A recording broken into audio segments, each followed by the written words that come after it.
What's up, guys? Come on in. I'm Joey Davis, Northwoods Whitetails. Come check out deer camp. I suppose you guys want to see some deer heads. Let's start with some moose sheds. This is the first big match set that I ever found with Remy. This is a Vermont set, measures 64 inches on the inside. To the left of it's probably one of the largest moose sheds in the state of Vermont, quite honestly. A bear bit that one side of that paddle, but look for that antler for over a year. That's almost an 80-inch bull, one side. That moose was killed the next year by a buddy of mine, and it scored just over 200 inches. This is a local bull, Central Vermont bull when we had him. The latest shed dog that I had picked up, that was the last big match set that he'd found. That was a good bull. We'd had, I don't know, 5 or 6 years history with that bull. The furthest we ever found his sheds apart from one another were about 5 miles. He varied within that distance. Deer heads. Up here we've got a Vermont buck that I tracked, killed. He was like 160 pounds.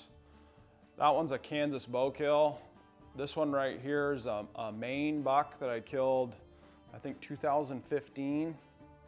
It was last day of Maine muzzleloader season over in the Eustis area.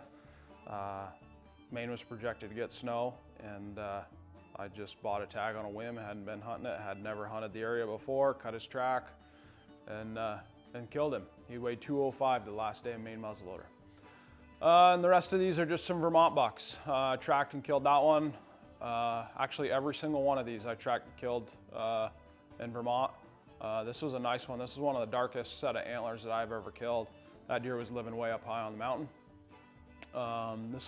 This one's probably the prettiest mount I got, and that was actually a New Hampshire bow deer. He was like the 15th of September or something. This one here, this is an Ontario buck. This was one of the first years I went up there. I think it was the second year I went. That was a 9-point, weighed 215. Over here is a Vermont buck that I shot with a rifle. That one weighed 214. He was 21 inches wide inside. The one next to him is a New Hampshire buck that I killed in 18. He weighed 201. That 8-pointer next to him weighed 205. That was a Vermont bow buck. The one in the corner I just thought was a beautiful deer. I actually killed him on Kansas walk-in land back in the day when it wasn't known about. The one next to him was an Illinois buck. And then the rest of, let's see, that one there was a Vermont buck that I killed with a bow. That one's Vermont. This one right here was Ohio. I went to Ohio one year. We went down there, tracking down there, late muzzleloader season in January. We had snow in southeastern Ohio, and cut his track and actually killed him. It's not as difficult to track down there as one might think. There's a fair amount of deer, but you can figure it out. And the rest of these are all Vermont bucks. And then take you to the other house and show you those. Come on in, I'll show you a couple deer heads in here. This is the other house I got. I got them spread out all over the place. One day I'll have them in the same room. This is an Illinois bow kill. I think he's like a mid 140s. I think I taped him at. I shot him at just about 50 yards. Snort wheezed him. This coyote right here, this actually came from an area that the fall before, I saw a buck from the road. Myself and my wife were driving around before work, and she spotted this buck off the side of the road. He was tending a doe. He was 80 yards off the road. And he's probably a mid 140s Vermont buck. He was a really good Vermont buck, and I just sat there and we watched him walk off, so nobody came and shot him from the road. And she said, "What are you gonna do?" And I said, "I'm gonna go back and drop you off, and I'll go back and get on his track." I'm back, got on his track, and ended up catching him about 75 yards, and all I could see was a white patch on his throat. And I put the muzzleloader on him, put the crosshairs on him, and pulled the trigger, and he disappeared. Never touched him. That winter, where those deer yard, the coyotes were raising hell with the deer. And one day I drove up through there, there was 5 fresh dog tracks, and I said, that's way too many. And they'd killed a couple at that point already. So I went in there and called that guy in and killed him, and he was over just a hair over 50 pounds. So he'd been eating healthy, but tanned him up and hung him up. This one right here, that's also an Illinois bow kill.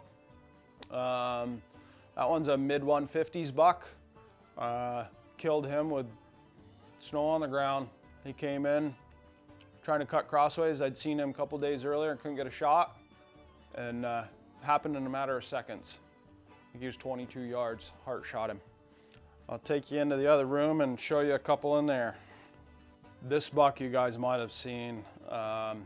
This is a Maine deer I shot in 21. Shot him the last day of Maine muzzleloader season. Same thing, bought my tag, went over there, cut a track, killed him. This is the one that was on YouTube where I was telling the story where the coyotes had got after him. This was 8-pointer, weighed 209, last day of Maine muzzleloader season. That same season, I'd killed this buck here. This is my best Vermont buck in terms of antlers. He scored, I think he grossed 136. He didn't weigh anything. When I cut his track, I knew he was probably a 180-pound buck in his day, and in this area, that was a pretty good deer. Ended up tracking him, killing him, and I think that was 2 days before the end of Vermont rifle season. He weighed 154, I think. Pretty good set of antlers. He was dogging 2 doe, and he kept flanking him on the low side, and I knew I was close to him, and caught him in a chopping and killed him. But I probably won't kill too many more in Vermont that are that pretty of a buck. Where he came from, I don't know. I've got, buddies that run cameras all over that, and he didn't show up till mid-November. I'd assume he came from the other side of the mountain. Usually we don't get them like that. Usually we house them and they go over there and they kill them. But for whatever reason, probably a doe, he'd come up over, and that was the end of it. And I'll take you to the stow house and show you all those. That's where most of them are. What's up, guys? Welcome to my house. Sorry, these deer heads are all over the place. I don't have enough room in one particular area yet to put them, so here they are. This is a 10-pointer I killed, Ontario. He was 233, tracked him on bare ground. I saw him, realized he was a good buck, went up over a ledge, got up on top, and I was sitting there waiting, contemplating my next move, and all of a sudden I could hear footsteps. I rolled the can, and he came out 20 yards, and I was above him, and he was looking up at me, and I was like, I don't know. He was 50 yards, and I couldn't tell if he had brow tines because he's got short little brows. And when he backpedaled and whirled to go, I saw that 5 and was like, shoot. And I missed him. I shot at him 2 more times on bare ground after that, tracking him, and then ended up catching up with him about 1.5 miles later on bare ground and killing him. He was 200 yards running across a clear cut when I caught up to him, shelved him both times offhand 200 yards. It's probably like my best shooting ever. This is another Ontario buck. This was a 252, completely clean. He's in the mid 150s. Same thing, track that buck. He was one that I cut from the road, cut his track from the road, got up in there, and literally in a matter of 2 hours, I probably went 100 yards. I got up in there where he was with a doe, and he'd bed down as she fed. He'd bed down, bed down. He had like 7 beds there, and I ended up missing him. Tracked him a little bit more. He settled down, and ended up shooting him in like a rabbit thicket. He was in there chasing her around, and she popped out, and he came right up behind her, and that's all I could see was his neck and his head, and I put it where his body was and just unleashed. And at the time I was using a semi-auto Remington, and yeah, he got it. He got it. All right, this next one, this was an Ontario buck. This was the first real big one I'd killed. That one weighed 250 even.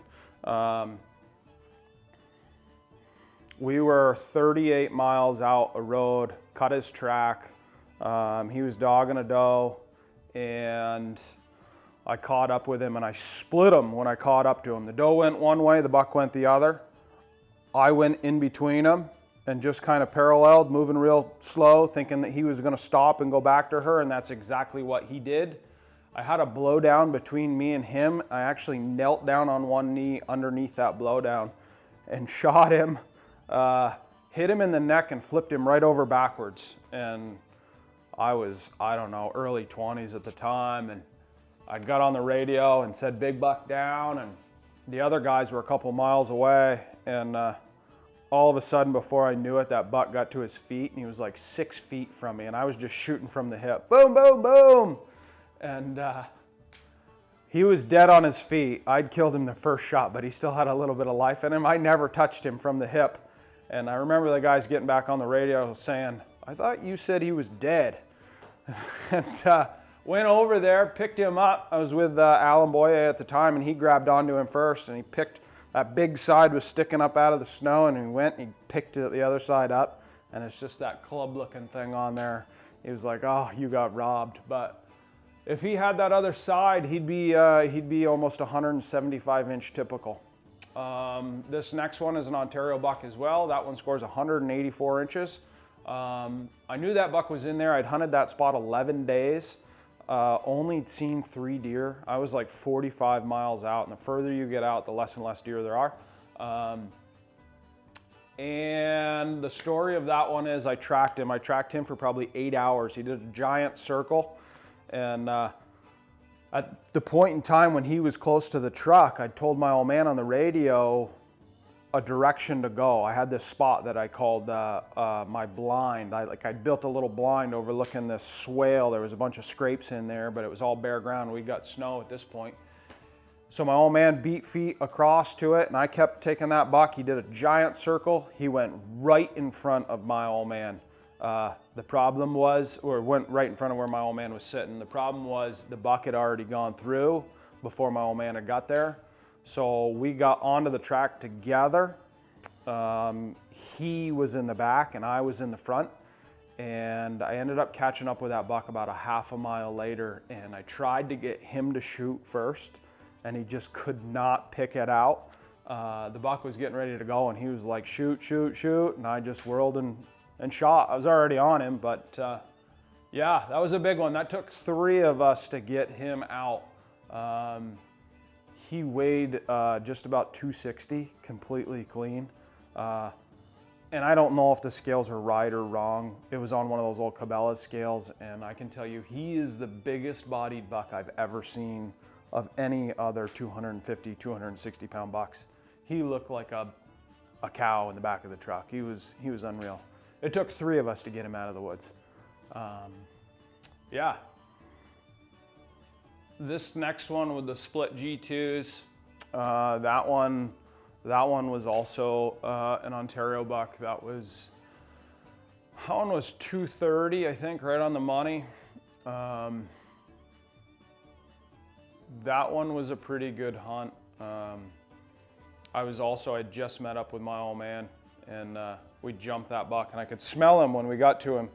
And we ended up jumping him with a doe, and I sent my old man one direction down his tracks, and I went the other way, and we didn't split up no more than a minute, and all of a sudden that buck came running right around to me, and I ended up shooting him. He came in, he stopped, I'll never forget, he stopped behind a little spruce tree, and the doe was in front of him, and he stopped right behind her, and there was a spruce tree right there, and I couldn't shoot. And when he took off to run, I let him have it, and he cartwheeled, and another 10 feet, he'd have dropped right down off this ledge into a cranberry bog, and you'd have never seen him again. It was a pretty good deer. I had some good friends there with me, family. Made for some good stories afterwards. This next one, that's a New Hampshire buck. That's a White Mountain National Forest buck. I actually killed that buck on Mount Washington. I'm not afraid to tell you that. I mean, anybody that wants to hunt it, have at it. It's super rugged country, and you better be prepared for it. I cut that buck's track.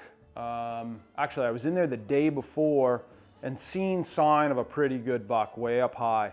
And that night we got 14 inches of snow, and I went back in there and I went right straight basically to the spruce line, and then I cut crossways, did a great big rectangle is what I did.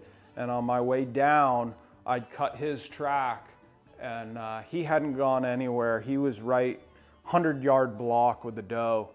And I was sneaking down through. They'd got up and they were getting ready to go feed again. And then I was sneaking down through on their track, and I could hear him in front of me chewing on a fir, like basically what you'd hear a moose chew on fir, like, you know, snapping twigs. And I knew what it was, but I couldn't see him. And I doubted myself to what it was, and I took 2 steps out around this spruce tree, and he was 10 yards from me. And as soon as I picked the gun up, he whirled and ran, and I didn't have a shot. And at the time, the doe was over the bank from me, and he went one way, the doe went the other. Hi, Ram. The doe went the other, and I should have just parted the two, the difference of them, but I did. I told myself 3 times, just go with the doe, go with the doe. I should have just gone with the doe, and I didn't. All he did was go 100 yards out, 50 yards down, and 100 yards back right on her track. I kicked myself in the ass for that one. I ended up catching up with him about a mile later, come up over a little top of a rise, and he was standing just on the other side of it, and killed him. He had probably a 220 hoof. When I killed him was the last day of New Hampshire's rifle season. It was December 9th. He weighed 180. He's just about 22 inches. I mean, he is 22 inches tip to tip. Pretty good buck. Not a whole lot of genetics, but yeah. These next ones are just miscellaneous. They don't mean, I guess, nearly as much as some of these that I tracked. These are just bow hunting deer. That's an Ohio deer that I killed down in southern Ohio. This one's a Kansas muzzleloader deer. This is an Illinois one, Illinois bow. One of the first years I hunted Illinois, I killed that buck. That deer was huge. We brought him to the butcher. The butcher weighed him, and he weighed 263. He was just giant bodied. Another one's a Kansas muzzleloader deer. Pretty cool character to him. Beautiful coat. Not a huge buck, but just a nice buck, you know, by their standards. I mean, he's just a mediocre buck, but it was a good hunt. It was 110 degrees when I killed that deer, and I just loved the character about him. These bucks right here are my wife's deer. She's got 2 mounted. This one is an Idaho bow kill. She shot that one first part of September. We went out there with a couple friends of ours, one that was from that area, and bow hunted out there. Full velvet. That was her first buck. Pretty good buck, full velvet. Nothing wrong with that. This is a buck that she killed in Illinois there last year. She hunted her tail off. She hunted every day for 2 weeks and killed him the last day of the season, or the last day we were there. Yeah, and then I'll take you downstairs and show you the real trophies. I'm gonna show you the little ones. This is where it all began, right? This is everybody's got them, especially Vermonters. This little guy right here, that was the first buck I'd ever killed. I was 17, little 3-pointer. I think he weighed 154 pounds. I got second place in the local buck pool that year with him. Yeah, we all got spike horns, 4-pointers, little bucks. Some of them, you know, to us mean just as much as the ones that may or may not score or anything, you know what I mean? This is where the passion began. This buck right here, I killed on that mountain right there. He was really like the first big buck I'd killed. He weighed 180 pounds. I'd missed one there the day before, and there was a ton of sign in that area. And I made up my mind that I was going to hike up there in the dark and get there before he was in the morning. And it wasn't that big buck, but another one strolled through early that morning. Got up in there first light and ended up shooting him. I was tickled, I could tell you that. Some of those are bow bucks mixed in there, Vermonters. They're all Vermont deer. And then there's just other ones. You know, this is a Vermont buck. This I killed 19 maybe. This was 194 pounds Vermont buck. Miscellaneous. That one's Kansas. This is another 2019 deer. That was a Vermont bow buck. Killed him. He was I think he was only like 165. This one I'd killed last year with a muzzleloader in Illinois, still hunting, piece of ground. And I thought it was a different one, but I'd seen one side of him and said, good enough. 3-day muzzleloader season there. Make it happen. This little buck right here, there's 2 of these guys mixed in here somewhere. Maybe the other one was at camp. These were innocent bystanders is what these were. I was tracking other bucks and they got in between, and I saw antler and got on the trigger. This one I killed up northern Vermont. Just a little bugger, weighed 160, 70 pounds or something. I was tracking a pretty good one, and it got in with a doe, and I'd spotted the doe bedded, and she got up to run, and when she did, there was a clump of spruces, a log road, and then spruces.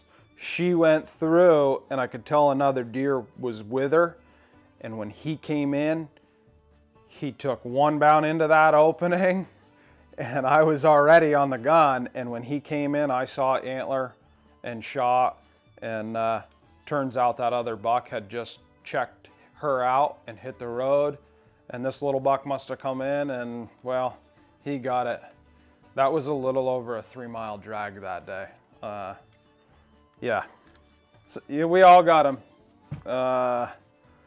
This one right here, you'll all see the film. This is New Hampshire 2022. That was a 193-pound buck that I'd killed in northern New Hampshire. Tracked him all day long, and ended up catching up with him like 10 minutes left of legal light and killing him. Pretty heavy antlers, dark, super dark antlers, but that was a really good hunt, and that film will be shown here at some point. This little guy, I guess I'll end it with this one. This little guy is a bow buck, Vermont bow buck. If I could tell you the date on it, I can't even tell you the date. It was the year that I busted my ankle. I shot him with a bow. I had a broken ankle and climbed up into the tree, and he stepped out. I shot him. I ended up dragging that buck too. I had about 400 yards to the truck on crutches. He didn't weigh a whole bunch. He was only like 150 pounds, but one of the more memorable hunts, you know, it being about the hunt, you know. I was pretty crippled up. I couldn't hunt where I wanted to and had to hunt down low, and that was back when you got a couple buck tags and ended up shooting him. I was so proud of it, that's for sure. But yeah, that's some of them, most of them I think. So that's a wrap.